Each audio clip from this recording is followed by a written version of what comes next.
Hey hey, bonjour à tous, bienvenue sur la chaîne aujourd'hui. Aujourd'hui, analyse du match numéro 6 des Islanders face au Lightning. Encore une fois, ma vidéo est arrivée un petit peu tard, j'ai eu un petit pépin là, que j'ai réglé rapidement. Mais je vais faire ma vidéo sur l'analyse. Bon, alors qu'est-ce qu'on peut en dire? Ben, les Islanders sont éliminés des séries. Euh, faut dire qu'on s'en attendait un petit peu.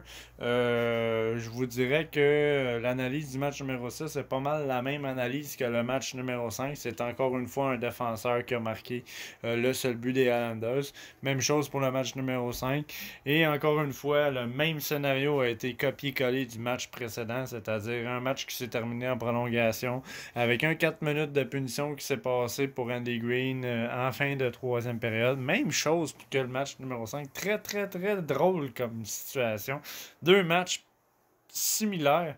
Vraiment là, similaires. Devante a été le marqueur du but des Islanders dans ce match-là. Encore une fois, chapeau à Varlamov pour le beau match qu'il a joué. Il a fait vraiment beaucoup d'arrêts dans ce match-là. A été encore une fois dans ce match-là le gardien de but le plus attaqué. Ça a été un beau match dans son ensemble. Malheureusement, les Islanders n'ont pas réussi à maintenir le Lightning pour se rendre au match numéro 7, ce qui aurait été merveilleux. La chose que vous devez savoir pour les fans, faut être fier de ce que les Islanders ont accompli cette année. Je sais que la plupart des gens n'aiment pas regarder du hockey défensif comme les Islanders le jouent, mais face à une équipe comme le Lightning qui, néanmoins, est la meilleure équipe offensive de la Ligue nationale présentement, je pense que notre style de jeu, on n'avait pas le choix de le jouer comme ça face à cette équipe-là. Et ça a quand même fonctionné pendant deux matchs. On a quand même réussi à maintenir l'équipe pendant deux matchs. Mais bon, au niveau offensif, oui, malheureusement, on n'a pas eu beaucoup de lancers au filet. On n'est pas une équipe qui a été réputée, malheureusement, dans cette série-là pour être une équipe offensive. On l'a vu clairement. Mais néanmoins, je suis fier des performances des Islanders cette année. Je trouve qu'ils ont très bien joué dans l'ensemble en séries éliminatoires. On a quand même changé le cours de l'histoire de l'équipe. On a quand même réussi à se rendre en troisième round des conférences pour la simple et unique raison que ça faisait depuis 93 qu'on y était pas allé. Fait quand même beaucoup d'années, ça. C'est 27 ans, je crois, si je sais compter. Fait que oui, malgré ça, on a quand même réussi à se rendre là. Faut être fier de ça. On a fait un bel accomplissement. Maintenant, ça va être très compliqué pour les Islanders maintenant, pour la prochaine saison à venir, pour ce qui est de la signature des contrats. Qui reste, qui va partir. Euh, Ça va être très difficile. Là. Il va y avoir beaucoup, je pense, de changements chez les Islanders qui vont arriver pendant la saison morte. Une chose est sûre, si nous voulons garder Ryan Pollock et Matt Barzal dans la formation, on n'aura pas le choix de libérer énormément de masse salariale, étant donné le fait que Barzal et Pollock sont des joueurs qui vont coûter extrêmement cher. Ça, c'est sûr et certain. Le jeu de Ryan Pollock, encore une fois, très bon défenseur, un des meilleurs qu'on a présentement dans la formation. Je pense qu'il va falloir faire un petit peu de ménage pour libérer la masse. C'est sûr qu'il va y avoir beaucoup d'éléments qui vont partir, je crois, de l'équipe. Et je suis très sceptique à savoir qui va partir. On sait déjà que Thomas Greisch ne sera pas de retour la saison prochaine. Maintenant qu'on a pris également Pajot cette année pour 6 millions. Beaucoup de gros contrats maintenant chez les Islanders que je pense que nous allons devoir un petit peu faire de ménage. Malheureusement, il y a peut-être des joueurs dans la formation qui vont devoir quitter, qu'on ne sera pas nécessairement content de voir quitter. Mais c'est sûr et certain qu'il va y avoir des changements chez les Islanders pour les prochains 3-4 saisons qui s'en viennent. Qu'est-ce qui va se passer? J'en ai aucune idée. Je sais pas c'est quoi les plans des Islanders à long terme. Je sais pas qu'est-ce que Lou Lamoriello a dans le planning pour la formation. J'ose espérer que la signature de Matt Barzal va être une signature à long terme. Matt Barzal est encore un très jeune joueur. Il a encore beaucoup à apprendre sur la patinoire. Mais c'est une belle expérience pour lui d'avoir réussi à se rendre en finale de conférence avec son équipe. Ça donne le ton sur ce qui va venir pour lui prochainement. Je considère que c'est le joueur de franchise. Beaucoup de choses encore à apprendre pour Matt Barzal. Matt Barzal joue du très bon hockey, est extrêmement rapide, a de très bonnes mains, capable de marquer des buts, capable de fabriquer des jeux hors pair. Par contre, si j'aurais un bémol à lui donner en tant que défaut, c'est que je trouve que des fois, il attend trop longtemps avant de prendre une décision avec la rondelle dans la zone adverse. Et je trouve qu'il fait souvent trop de cafouillage dans la zone adverse avant de prendre une décision. Est-ce que je fais une passe ou est-ce que je fais un tir? Et malheureusement, ce genre de décision-là peut provoquer beaucoup de revirements, ce qui est arrivé à Matt Barzal souvent dans cette série-là. Mais il va falloir, avec l'avenir, que Matt Barzal travaille sur cette petite facette-là de son jeu qui n'est pas quelque chose de difficile à corriger. Je pense que l'avenir et l'expérience va faire en sorte qu'il va devenir tout simplement meilleur que ce qu'il est déjà. Un joueur exceptionnel. Mais ça va être à suivre pour la prochaine saison. Une chose est sûre, nous savons que Ilya Sorokin s'en vient dans les filets des Islanders. Très, très, très hâte de voir ce joueur-là, ce gardien de but-là, exceller avec l'équipe. J'ai vraiment hâte. Nous avons eu la chance d'avoir Noah Thompson également dans le dernier match qu'on vient de vivre, match numéro 6. Malheureusement, Thompson, étant un joueur qui n'avait vraiment pas joué depuis très très longtemps, a été affecté dans la formation à cause de la blessure de Adam Pelech, qui a été une grosse perte pour l'équipe dans ce match-là, et nous l'avons clairement vu là, au niveau défensif. Je pense que Noah Thompson était peut-être pas nécessairement prêt à affronter la meilleure équipe offensive de la ligue. On l'a vu clairement que Thompson n'était pas nécessairement dans son élément dans ce match-là. Avec raison, faut pas lui en vouloir. C'est un jeune joueur. Il a beaucoup à apprendre. Et on l'a mis vraiment là, en avant d'une troupe de loups que les autres étaient affamés et qui n'avaient absolument rien à perdre dans ce match-là. Alors, faut pas en vouloir à Noah Thompson dans son style de jeu, de qu'est-ce qu'il a joué dans ce match-là. Ça lui a tout simplement donné une expérience de qu'est-ce que va être le momentum et l'intensité dans le match des séries. Très content qu'il ait vécu cette expérience-là avant l'élimination des Islanders. Et c'est un joueur également que j'ai vraiment hâte de voir exceller sur la patinoire dès la saison prochaine avec la formation. Noah Thompson, Ilya Sorokin. Il va y avoir probablement aussi l'ascension de Kiefer Bellow qui va faire place dans la formation aussi à partir de la saison prochaine. J'ai hâte de voir qu'est-ce qui va se passer au niveau défensif aussi. Je pense qu'on va peut-être faire des essais avec Samuel Bolduc. Ou peut-être même Boyd Wild qui va faire son entrée dans la Ligue américaine. Je l'espère bien. Peut-être même voir Oliver Wahlstrom qui va faire peut-être son entrée aussi dans la formation. Peut-être pas chez les Islanders cette année, mais peut-être dans le club école pour commencer à développer son style de jeu. À suivre. Par contre, maintenant, moi, pour ma part, je vais vous continuer à vous faire des vidéos pour vous tenir au courant de l'actualité de ce qui va se passer chez les Islanders pendant la saison morte.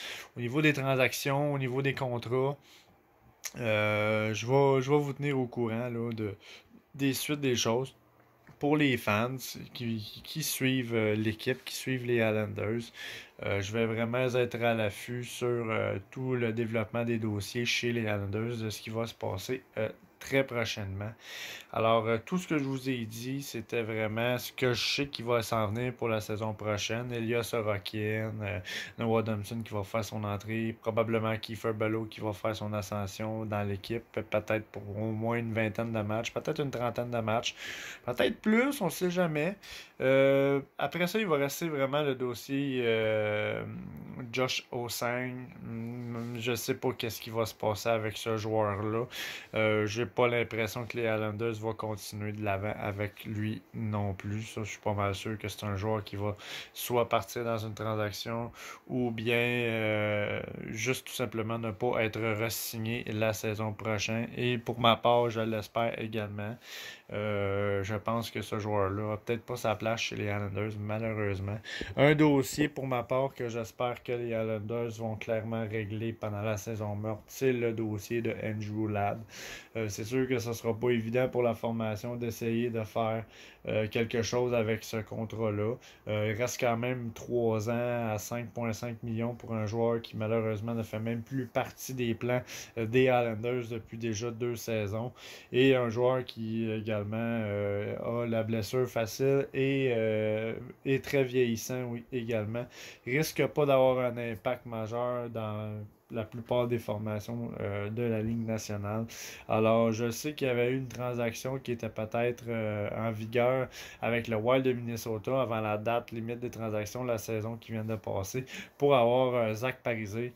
Je ne sais pas si cette offre-là va revenir sur la table pour la saison prochaine.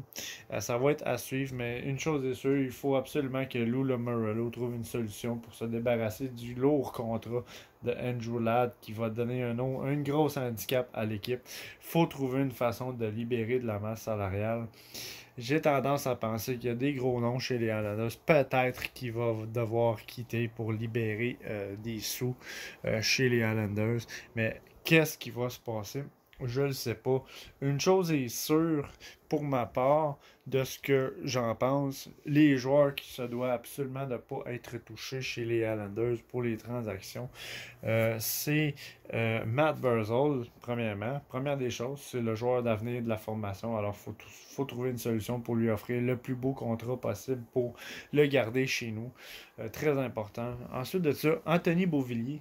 C'est un joueur qu'il faut signer aussi à long terme. Je pense que c'est un joueur qui a sa place depuis déjà 2 saisons chez les Islanders, qui prouve clairement que c'est un excellent joueur qui excelle autant en fabrication de jeu qu'en passe. C'est un joueur qu'il faut absolument préserver chez les Islanders. Brock Nelson. Brock Nelson, les gens pensent que son contrat coûte cher. Oui, je trouve que 6 millions, c'est pas donné. Mais il marque des buts. C'est un joueur qui est capable de marquer des buts, de faire des belles passes. C'est un joueur qui est très intense sur la patinoire, capable de faire de belles choses pour la formation. Quand même 54 points la saison dernière, c'est quand même pas rien. C'est quand même un bon joueur de hockey. Je sais Je suis pas prêt à dire que ses statistiques vont s'améliorer avec les saisons, mais c'est quand même un élément clé chez les Islanders, un attaquant très important qui doit rester chez les Islanders, je pense. Sinon, Andersley, bien évidemment, oui, son contrat coûte cher, mais c'est quand même un joueur important chez les Islanders aussi. Je dis pas que son style de jeu est unique. Il y a beaucoup de joueurs dans la Ligue nationale qui jouent le même style de jeu que Andersley. Mais pour l'instant, je pense pas que de se débarrasser de Andersley est une décision à prendre pour cette saison-ci. Peut-être dans 2 ou 3 saisons, on verra bien. Mais pour l'instant, Andersley, je pense qu'il doit rester avec la formation. Au niveau des défenseurs, qu'est-ce que nous devons garder? Bien évidemment, Ryan Pollock. Ryan Pollock est le défenseur d'avenir de la formation. Il ne faut pas se débarrasser de ce joueur-là. Ça va être très important pour l'avenir d'avoir ce défenseur-là avec nous. Adam Pellet, la même chose. Oui, Adam Pellet, un petit peu plus vieux, mais a un style de jeu très, très, très peaufiné. Et c'est un élément clé qu'on a besoin de garder pour la défensive des Islanders. Devontae, bon défenseur, oui, ça pourrait peut-être éventuellement prendre la place de Nick Lady, ça pourrait être une possibilité, mais tout va dépendre de qu'est-ce qu'il va demander comme contrat la saison prochaine.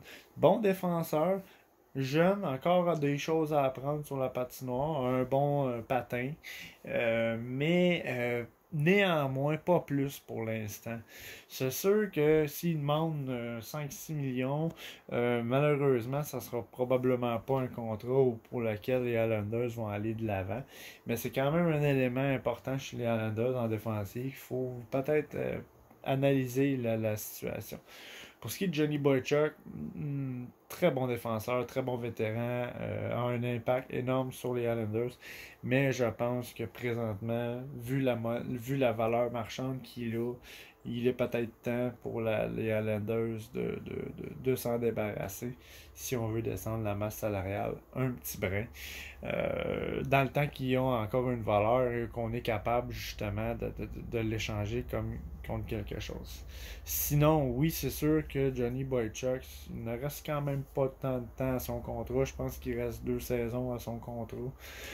Euh, peut toujours avoir un impact majeur sur les 2 prochaines saisons, mais pour ma part, les blessures de Johnny Boychuk s'accumulent malheureusement et je pense que si on ne fait pas une décision à son sujet, il pourrait y avoir peut-être des problèmes dans les saisons à venir. Je pense qu'avant qu'il arrive quoi que ce soit de trop majeur dans son cas à lui qui l'empêche de jouer trop longtemps, je pense qu'il serait peut-être le temps de le laisser partir pour une autre équipe pour la fin de sa carrière.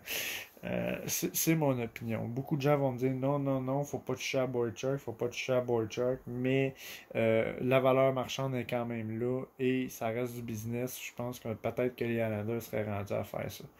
Nick Leddy, je trouve qu'il a encore sa place chez les Islanders. J'aime son style défensif. C'est un joueur offensif qui est capable de compter des buts, capable de relancer l'attaque, capable de traverser la patinoire d'un bout à l'autre facilement, capable de relancer le jeu. Je pense que si on veut garder un aspect, essayer de travailler sur un aspect plus offensif chez les Islanders, on se doit d'avoir un défenseur comme Nick Leddy qui reste dans la formation. Encore une fois, je spécule. C'est ma vision. Probablement que beaucoup de fans n'ont pas la même vision que moi. C'est correct aussi, on a toutes nos opinions à dire, mais moi ce que je pense, c'est ce qui devrait se passer. Maintenant, le dossier de Eberle. Écoutez, je suis très très très ambigu à ce niveau-là. Eberle, c'est un bon joueur. Je peux pas dire que Eberle n'est pas un bon joueur. Mais je pense que 5 millions, c'est pas cher payé pour un joueur comme lui. Mais avec l'avenir qui s'en vient chez les Islanders, je pense que euh, ça pourrait peut-être être une possibilité d'échange. Je dis ça et je dis rien. Si les fans me suivent à ce niveau-là, ils vont comprendre où ce que je veux en venir avec l'échange de Eberle. Je pense que Eberle pourrait être une très bonne monnaie d'échange pour libérer de la masse salariale. Tout va dépendre de comment va se passer la négociation de contrat avec Matt Barzal. Une chose est sûre, Josh Bailey, je considère que c'est un intouchable dans la formation. Josh Bailey, 5 millions, c'est pas le joueur qui coûte le plus cher, mais c'est un excellent fabricant de jeu. Il faut tout simplement essayer de trouver des nouveaux francs-tireurs pour ajouter avec Barzal et Bailey, parce que Bailey, c'est des très bons fabricants de jeu. Mais ça prend des marqueurs pour aller avec ces joueurs-là. Parce que c'est bien beau faire des belles passes, mais si on n'est pas capable d'avoir de joueurs qui réceptionnent pour faire des buts, ça marchera pas à long terme. Il faut trouver des francs-tireurs, des joueurs d'intensité qui sont capables de marquer des buts, des marqueurs nés. C'est ça que ça prend chez les Islanders. Comme la plupart des équipes, ça leur prend ça. Fait que je sais pas. Je sais pas où est-ce qu'on s'enligne. Moi, c'est mes opinions de ce qui va probablement se passer dans la saison morte. Est-ce que tout ce que j'ai dit va arriver? Je le sais pas. Je spécule. Mais je voulais trouver une solution, peut-être de commencer à penser à rajeunir l'équipe. Et je pense que ça va commencer dans ces zones-là. Les joueurs vieillissants, malheureusement, chez les Islanders, c'est sûr qu'il va falloir trouver une solution pour baisser la masse. Une chose est sûre, on a un Andy Green qui ne reviendra pas la saison prochaine. Ça, c'est sûr et certain. Mais néanmoins, pour ce qui est de la relève défensive, une belle avenir s'en vient. Reste à voir qu'est-ce qui va se passer au niveau offensif chez les Islanders. Alors, qu'est-ce que j'ai à dire pour le match numéro 6? Rien du tout. Ça a été une copier-coller du match numéro 5. À la seule différence que, au lieu de l'avoir gagné, celui-là, on l'a perdu. Avec un but que je ne trouvais pas très, très spectaculaire, malheureusement. Mais bon, tu sais, c'est des choses qui arrivent. fallait s'en attendre. Je m'en attendais. Mais on a joué une très belle série. Ça a été une très belle saison dans l'ensemble pour les Highlanders. Et comme je vous dis, je vais être avec vous pour le développement des Highlanders pendant la saison morte, à suivre pour ce qui va s'en venir. Ma vidéo a été plus longue parce que oui, j'avais beaucoup de choses à raconter. Je voulais vous dire qu'est-ce qu'il en était pour la saison morte, mes impressions. Et sur ce, ben, je souhaite aux deux équipes qui sont en finale présentement, soit le Lightning ou les Stars, la meilleure des chances pour qu'ils gagnent la Coupe Stanley. C'est deux équipes qui méritent clairement d'être là. Alors, à suivre. J'espère que vous avez aimé la vidéo. J'espère que vous avez aimé les analyses que je vous ai fait pendant les séries pour mon équipe. Si c'est le cas, tant mieux. Ne vous gênez pas à vous abonner, liker, partager, commenter. Ça va me faire plaisir de prendre vos commentaires. Je sais que mes vidéos sont pas très très populaires pour l'instant. Il n'y a pas grand monde qui commente ou qui partage quoi que ce soit. Mais je ne lâche pas. Je continue de persévérer. Et merci pour ceux qui me suivent d'avoir été là. Alors, je vous dis à la prochaine, jusqu'au prochain développement et à la prochaine nouvelle chose qui va se passer dans la formation. Alors, à la prochaine.